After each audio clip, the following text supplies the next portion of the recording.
From Hampton Funeral Homes, the office manager and licensed pre-planning agent, Michelle Cook, and funeral director, Josh Hampton. Welcome to the show. Thanks, Bart. Hi. Yeah, great to have you with us. Your one of your locations, Jackson location on Ann Arbor Road, it still looks brand new. How long has it been there? 6 years. Wow. Yeah, going on 7. So it takes a lot of work to keep it up, but we're happy to be over there.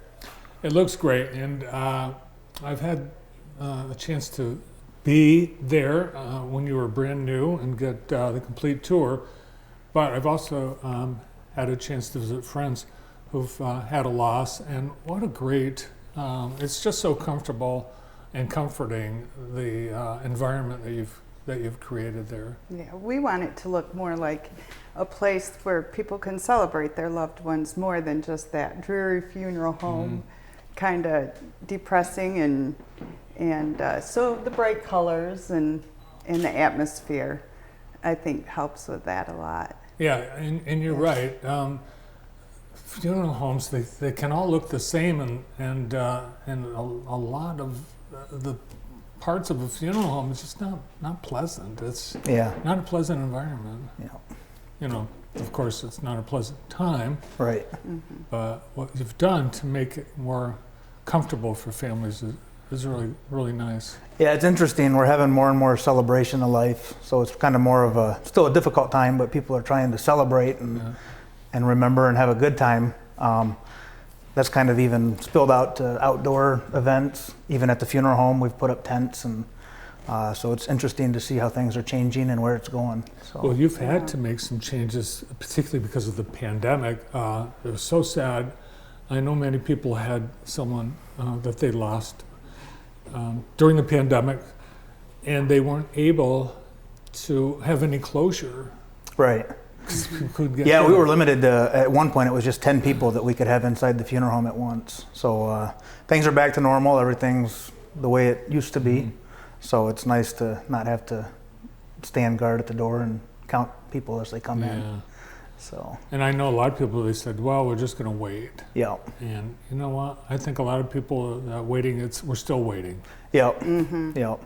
There was, after COVID, you know, kind of got back, after things got back to normal, we had a kind of a rush of people getting the celebrations in, and I think that was needed.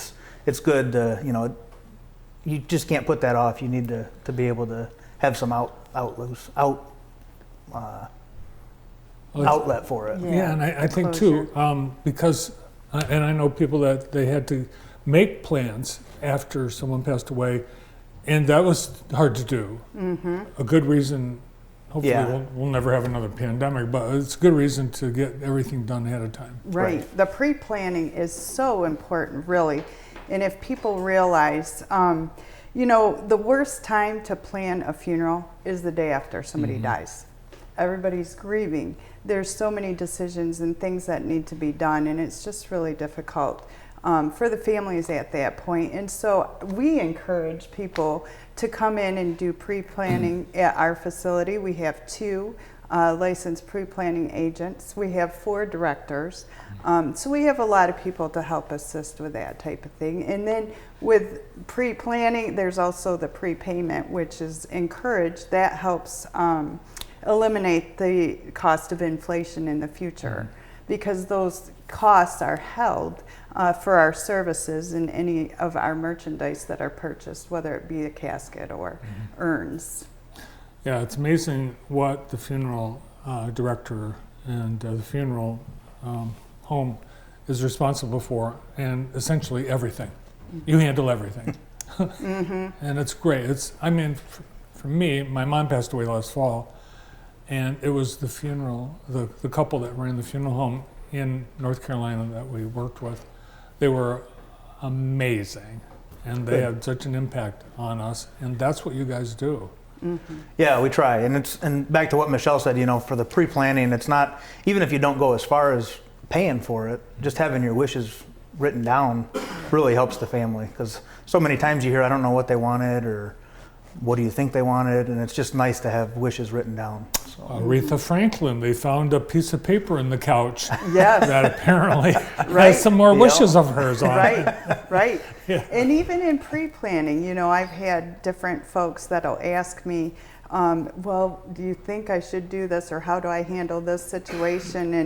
And it really ultimately is theirs, but it's easier to guide them at that point and be able to help them know that they're getting exactly what they want. Yeah, and I'm sure you've seen this where a brother and a sister, they're saying, no, Mom want that. No, there's-" yeah. Yeah. Yeah. The coolest thing about Hampton Funeral Homes, because it's more than one, you've got the Jackson location and Hanover and then Hillsdale too. in Jackson, in the new building, you've got this great room that the family can go and get pizza or whatever. Yeah. That's called our community room, and that's kind of where we're seeing more of that's taking off more and more. That's where it's kind of expanding to outside too, because if it's nice out, we can put tents up, and we've used a lot of the parking lot for tables and chairs from time to time. So, But they don't have to leave. They don't have to go. Right. Yeah. What about cremation?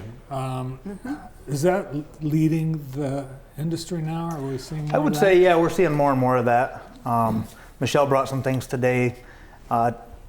With cremation and burial, there's just so many ways today to customize things. So you can get really whatever the person was into.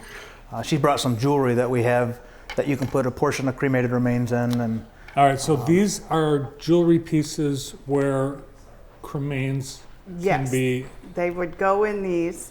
I brought some, most people know about the necklaces, different pendants. We have a huge selection for that. But these are just some unique pieces. Men can be included in these. So these are men's pieces here, or this is even a keychain. And on the keychain it says Fishing in Heaven. So there's some personalized things that you can do with these types of items. But I thought these were kind of neat for the men, leather. So there's a capsule in here or something? Or- Yeah, it opens up and we put some of the remains in there so they can have their loved one with them at all I see times. there's a screw Yep. thing here. Yep. Wow. So each different piece opens up differently, a little bit differently. And So- you can, you have all of these kinds, because it's not just the urns. Right. yeah, they're doing everything now from you can have a tree, grow a tree with a portion of cremated remains. Really? Jewelry, of course, the necklaces, just everything. There's even a thing called parting stones, where you can turn the cremated remains into stones, and just like a keepsake for the family. It's very neat. And we have a local fella that does some wood urns for us and can personalize them in so many different ways, as well as some of the other types of urns that people are used to seeing, the traditional urns. So it's really fun to see people's eyes kind of light up knowing that they can have something so personalized for and their loved one. people probably don't realize, so you don't have to keep all the cremains together. Correct. They can be, some people might want Lake Michigan. Yep. Some people Berry, Yep. or like this. Yep. So, and that's why part of the pre-planning and pre-paying for your service helps, people who decide to go full burial with a casket, we can get all that taken care of. Or if it's going to be a cremation, these types of things can be paid for in advance, and the money would be there for the family to use. And then there's no questions, you don't have to do any thinking, there's no, all that's a lot of stress. It eliminates a lot. Yeah. And it's not just you, you've got a pretty big staff. Yeah. Yep. We had 4 directors: myself, my dad, my wife, my cousin. We're all licensed directors. We have another gentleman coming back who's at mortuary school right now. His name's Drew. And then we have a lot of other staff: Michelle, Diane. There's just Randy. So many people. Laura. Yeah. Trying to think of all the locations and where everybody's at. But yeah, we have a lot of good help. And one of the things that I think all of our staff focuses on is the relationship with the people that come in. Obviously we're there to do a job and there's going to be an income, but our relationship with people is priority. And I think that comes from our leadership, really. Yeah. You know, between Josh and his dad, when it, you know. I would agree. I think you're right on. It's great to have you guys with us today. Thanks for all the community service you do as a family and as a business. Thank you. And thanks for being on JTV. Thanks, Bart. Thank you. From Hampton Funeral Homes, office manager and pre-planning agent Michelle Cook and funeral director Josh Hampton.